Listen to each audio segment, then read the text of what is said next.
Friends, hi అండి. Welcome back to our channel. Hi friends, మనకి biological content continuation bits అనమాట. మనకి 2016లో కనుగొనబడిన కొత్త జాతి జీవులు కొన్ని. ముదురు ఎరుపు బంగారు వర్ణంలో ఉండే కొత్త రకం చేపను కురే అటాల్ అనే పగడాల దీని దగ్గరలో 300 అడుగుల లోతులో నీటిలో కనుగొన్నారు. దగ్గరలో ఉన్న 300 అడుగుల లోతులో నీటిలో కనుగొన్నారు. దీని పేరు ఏంటంటే కురే అటాల్. గుర్తుపెట్టుకోండి ఫ్రెండ్స్. కొత్తగా కనుగొన్న ఈ చేపకు శాస్త్రవేత్తలు అమెరికా మాజీ అధ్యక్షుడు బరాక్ ఒబామా పేరు పెట్టమన్నారు. బరాక్ ఒబామా పేరును పెట్టనున్నారు. హవాయి తీరంలో సముద్ర జీవుల సంరక్షణ కేంద్రాన్ని ఏర్పాటు చేయాలని ఒబామా నిర్ణయించడంతో ఆయన్ను ఈ విధంగా గౌరవించనున్నారు. ప్రపంచంలో అతి పొడవైన కీటకాన్ని దక్షిణ చైనాలో కనుగొన్నట్లు ప్రపంచంలోని అతి పొడవైన కీటకాన్ని దక్షిణ చైనాలో కనుగొన్నట్లు 2016 మే 5న ఆ దేశ ప్రభుత్వ వార్తా సంస్థ పేర్కొంది. కర్రలపై ఉండే ఈ కీటకం పొడవు 62.4 సెంటీమీటర్లు. ఈ కీటకాన్ని దక్షిణ చైనాలో గుంవాచి ప్రావిన్స్లో కనుగొన్నారు. Bharat, China, Sweden, US, Russia దేశాల శాస్త్రవేత్తల బృందం ఈశాన్య భారతదేశంలో అడవుల్లో కొత్త పక్షి జాతిని గుర్తించింది. భారత పక్షి శాస్త్రవేత్త మనకు తెలిసిన వాళ్ళే డాక్టర్ సలీం అలీ పేరును ఈ పక్షి జాతికి పెట్టారు. 1947 తర్వాత భారత్లో గుర్తించిన అత్యంత అరుదైన పక్షి జాతుల్లో ఇది 4వది. ఈ పక్షిని శాస్త్రీయంగా జూతెరా సలీం అలీగా పిలవాలనుకున్నారు. ఉస్మానియా యూనివర్సిటీకి చెందిన స్కాలర్స్ ప్రవళిక మరియు చలమల శ్రీనివాసులు కరీంనగర్ జిల్లాలో నాగునూరు ప్రాంతంలో 2015 ఏప్రిల్ 10న తోమిసిడే జాతికి చెందిన కొత్త సారెడును గుర్తించారు.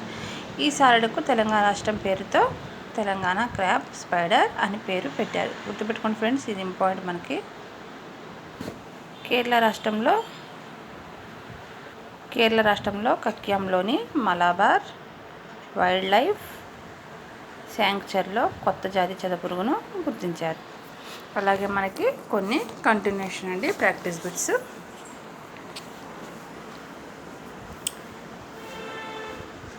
జీవ వైవిధ్యానికి అత్యంత ముప్పును కలిగించే అంశం ఏది? ఆవాస క్షీణత. ఏ సంవత్సరంలో వన్యప్రాణి పరిరక్షణ చట్టం ఏర్పాటైంది? 1972వ సంవత్సరంలో. ఇది మనకి వెరీ వెరీ ఇంపార్టెంట్ అండి.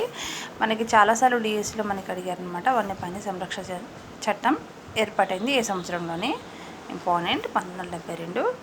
1987వ సంవత్సరంలో క్రింది ఏ చట్టాలు ఏర్పాటైనవి అంటే 2 మరియు 3. జల కాలుష్య నియంత్రణ నివారణ చట్టం అండ్ వాయు కాలుష్య నియంత్రణ నివారణ చట్టం. ఇవన్నీ మనకి 1987వ సంవత్సరంలో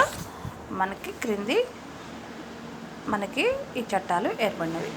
నెక్స్ట్ వచ్చేసి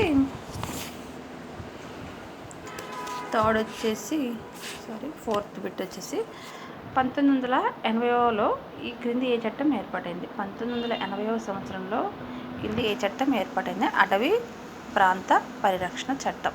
ఇక్కడ నుండి వన్యప్రాణి పర్యావరణ ఏది కాదు, అటవీ ప్రాంత. మనకి అటవీ ప్రాంత పరిరక్షణ చట్టం అనేది ఏర్పడింది 1980 సంవత్సరంలో.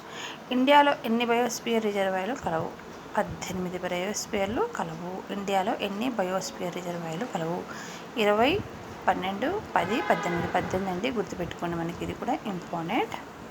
నెక్స్ట్ వచ్చేసి అత్యధిక జాతి సమృద్ధత కలిగి మానవుని కారణంగా విలుప్తతకు గురయ్యే జీవ వైవిధ్య సంరక్షణ కేంద్రాలు ఏవి అంటే బయోడైవర్సిటీ హాట్స్పాట్. కియోలావదేవ్ ఘన జాతీయ పార్క్ క్రింది ఏ రాష్ట్రంలో కలదు? రాజస్థాన్. నెక్స్ట్ వచ్చేసి జిమ్ కార్బెట్ నేషనల్ పార్క్ ఏ రాష్ట్రంలో కలదు? జిమ్ కార్బెట్ నేషనల్ పార్క్ ఏ రాష్ట్రంలో కలదు? ఉత్తరాఖండ్ రాష్ట్రంలో కలదు. నెక్స్ట్ బిట్ వచ్చేసి ముప్పు వాటిల్లబోయే జాతుల పట్టికను ఈ క్రింది ఏ గ్రంథంలో పొందుపరుస్తారు? Red data book. మనకి ఇది ఇంపార్టెంట్ ఫ్రెండ్స్. ముప్పు వాటిల్లబోయే జాతుల పట్టికను ఈ క్రింది ఏ గ్రంథంలో పోలుస్తారు అంటే రెడ్ డేటా బుక్. ఛత్తీస్గఢ్లో ఉండే పావన వనం 1 మరియు 2 అంటే సర్గుజా బస్తార్. ఈ క్రింది వాటిలో ఏ బయోస్పియర్ రిజర్వాయర్లకు యునెస్కో తన వరల్డ్ నెట్వర్క్ ఆఫ్ బయోస్పియర్ రిజర్వాయర్లు చేర్చుకుని గుర్తింపునిచ్చింది? ఈ క్రింది వాటిలో ఏ బయోస్పియర్ రిజర్వాయర్లకు యునెస్కో తన వరల్డ్ నెట్వర్క్ ఆఫ్ బయోస్పియర్ రిజర్వాయర్లో గుర్తింపునిచ్చింది?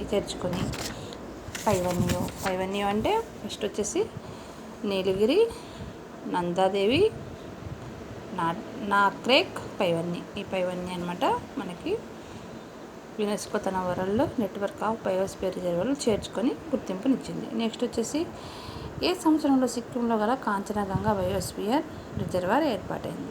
2000 సంవత్సరంలో. నెక్స్ట్ వచ్చేసి భారత ప్రభుత్వం జీవ వైవిధ్య పరిరక్షణకు నేషనల్ గ్రీన్ ట్రిబ్యునల్ను ఏర్పాటు చేసింది 2010. ప్రభుత్వ ఏనుగుల సంరక్షణార్థం ప్రాజెక్ట్ ఎలిఫెంట్ పథకాన్ని ఏ సంవత్సరంలో ప్రారంభించింది? 1992. నెక్స్ట్ వచ్చేసి భారతదేశంలోని అతిపెద్ద బయోస్పియర్ రిజర్వాయర్ ఏది? Run of Kutch. గుర్తుపెట్టుకోండి ఫ్రెండ్స్, మనకి చాలా ఇంపార్టెంట్ అండి. ఈ బిట్స్లో కంపల్సరీగా ఒక బిట్ అనేది వస్తుంది. దేశంలో అతిపెద్ద పులుల సంరక్షణ కేంద్రం Rajiv Gandhi tiger valley project ఎక్కడ కలదు? ఆంధ్రప్రదేశ్ మరియు తెలంగాణలో కలదు. భారత ప్రభుత్వం ప్రాజెక్ట్ టైగర్ పథకాన్ని ఎప్పుడు ప్రారంభించారు? 1973 సంవత్సరంలో. భారతదేశంలో మొట్టమొదటి ఏర్పడిన బయోస్పియర్ రిజర్వాయర్ ఏది? నీలగిరి. నెక్స్ట్ వచ్చి IUCN ఏ సంవత్సరంలో మొట్టమొదటిసారిగా IUCN ప్లాంట్ రెడ్ యాక్ట్ బుక్ను ప్రచురించింది? 1978. నెక్స్ట్ వచ్చేసి IUCN ఏ సంవత్సరంలో రెడ్ లిస్ట్ ఆఫ్ థ్రెటెన్డ్ యానిమల్స్ను ప్రచురించింది? 1988. భారతదేశంలో ముప్పు వాటిల్లుతున్న జాతులు లేవి? పైవన్నీ. ఎరుపు పాండా, ఎయిలూరస్ ఆక్రెస్, ఆసియా సింహం, పాంథియా లియోపెర్సికా, సింహం తోక, మకాక్ సైలెన్సెస్. నెక్స్ట్ బిట్ వచ్చేసి ఒరిస్సాలోని టీకేర్పాడ వద్ద ఈ కింది ఏ జాతుల సంరక్షణ ప్రారంభించడం జరిగింది? మొసళ్ళు. ఈ క్రింది వాటిలో వన్యప్రాణి సంరక్షణ కేంద్రాలకు సంబంధించి సరైనది ఏదంటే పైవన్నీ. భద్రా శాంక్చురీ బిగ్మంగళూరు కర్ణాటక, ఘనా పక్షి కేంద్రం భారతపూర్, సిమ్లీపాల్ శాంక్చురీ ఒడిశా. హిమాలయాల్లోని ఖాక్ చందైదా శాంక్చురీలో సంరక్షిస్తున్న జంతువు ఏది? మంచు చిరుత. నెక్స్ట్ క్రింది ఏ రాష్ట్రంలో పావనవనం అరుదైన ముప్పు వాటిల్లబోయే జాతులు చివరి మజిలీగా ఉంది? మేఘాలయ. భారతదేశంలో వన్యప్రాణి సంరక్షణ సొసైటీ ఉండే ప్రదేశం? Dehradun. Zoological survey of India ఉండే నగరం? కోల్కతా. 1992లో ధర్తీ సరస్సు జరిగిన ప్రాంతం? జోహాన్సన్బర్గ్. నెక్స్ట్ వచ్చేసి కాసు బ్రహ్మానందరెడ్డి జాతి పార్క్ ఎక్కడ కలదు? తెలంగాణలో. కొల్లేరు కోరింక జంతు పరిరక్షణ కేంద్రాలు ఆంధ్రప్రదేశ్ రాష్ట్రంలో ఏ జిల్లాలో కలవు? పశ్చిమ గోదావరి.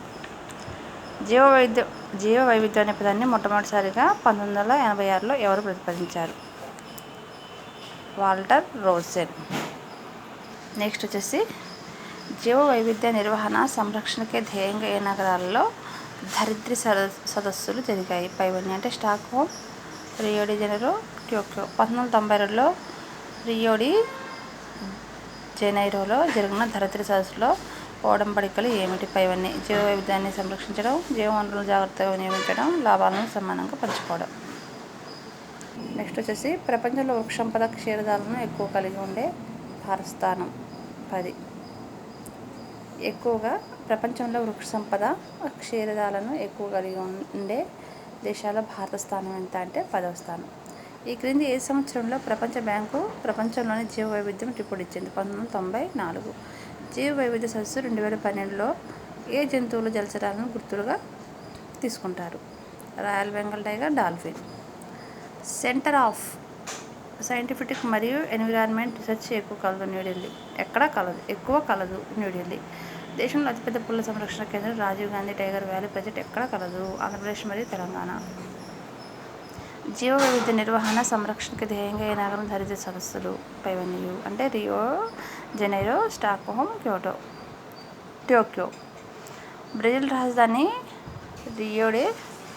రియోడి జెనైరోలో ధరిత్రి సదస్సు ఏ సంవత్సరంలో జరిగింది? 1992. 1992 సంవత్సరంలో బ్రెజిల్ రాజధాని రియోడి జెనైరోలో జరిగిన ధరిత్రి సదస్సులో ఎన్ని దేశాలు పాల్గొన్నాయి? 154. 1995లో ఏ దేశం పరిశోధనని ధ్యేయంగా పరిరక్షణ లక్ష్యంగా బయోడైవర్సిటీ సెంటర్ను స్థాపించింది? జపాన్.